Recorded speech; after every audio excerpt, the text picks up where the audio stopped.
everyone talks about how much fun it is to RV. But nobody ever tells you how expensive it really gets. I mean, you've got fuel, campgrounds, food, and one trip can quickly turn into hundreds of dollars. So we challenged ourselves. We're taking our RV out of storage and we're leaving this cold weather behind. And we're going to drive from Fort Meade, Maryland, down to Tampa, Florida. In 3 days, which I think is a good amount of time to travel, right? It is. And we're trying to do it with zero out-of-pocket costs. Except for fuel. Yeah, because there's just no way around that. Our RV is going to suck up a lot of fuel. So did we succeed? Well, at the end of the video, we'll fill you in on the total breakdown of the cost for this trip. So let's go! Our first stop on the challenge was Rocky Mount Mills in North Carolina. It's a restored cotton mill turned into a lively hub with breweries, restaurants, and riverfront views. As a Harvest Host location, it gave us a safe, free place to stay and the perfect start to our $0 journey. Chef Sean. I was pretty tired since we left straight after work, so we had some dinner and then went to bed. Good night, John. Good night, Sherry. The next morning, John did his circle check around the RV before we hit the road.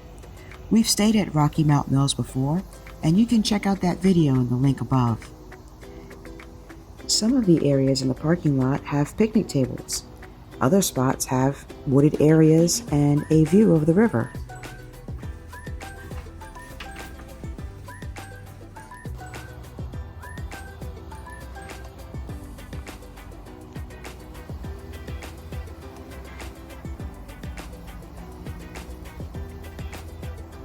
It's always good to support your Harvest Host, so we plan to grab a quick cup of coffee at the Riverwalk Cafe. But unfortunately, they were closed, even though the website said they'd be open. So we just continued on our journey. My tire pressure seems to be a bit high. So we're going to check on it and see if I need to lower my tire pressure. So I'm going to go outside, take a look at these tires, and put the tire information in and check these tire numbers. Just to be safe, because it's better safe than sorry. I don't need a blowout.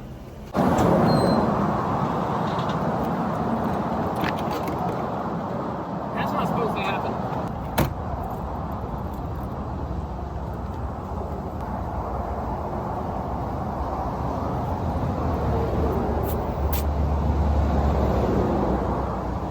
Yeah, that's about right. It's 110. It's a cold. I know, we're getting beat up. Yeah.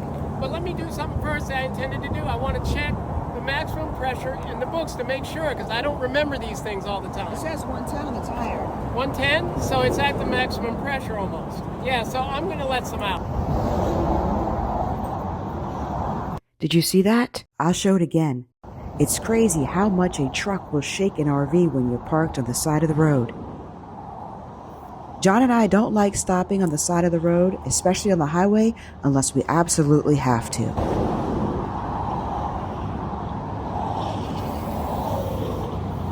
You know, this is another reason why a TST or a tire pressure system of any kind is so important, because that was the maximum tire pressure. Now, we just came from a cold environment to a hot environment, so tire pressure went up really high. And it let me know when it got to the max so I could take some of that tire pressure out before something catastrophic happened. I don't like being here. Perfect. Yes.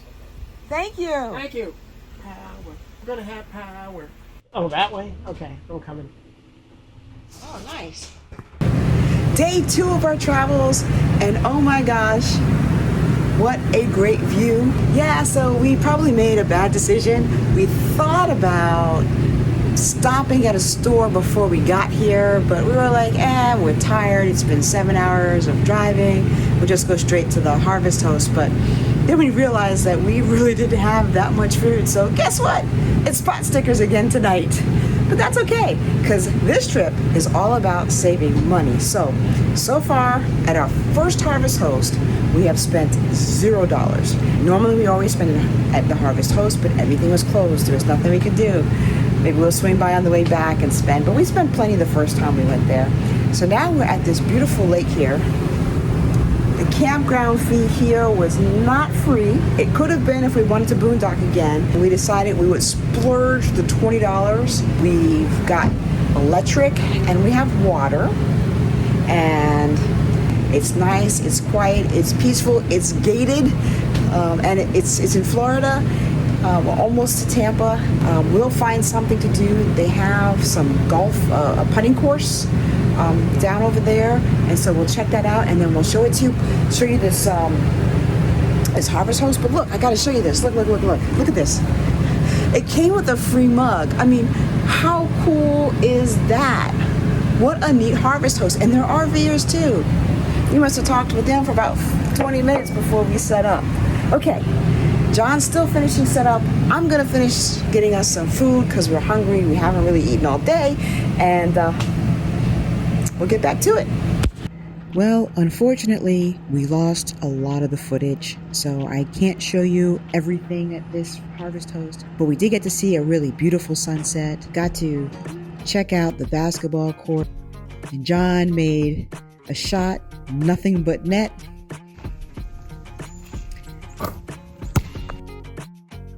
And the next morning, we got ready to head out to Tampa, Florida, the last stop on our trip.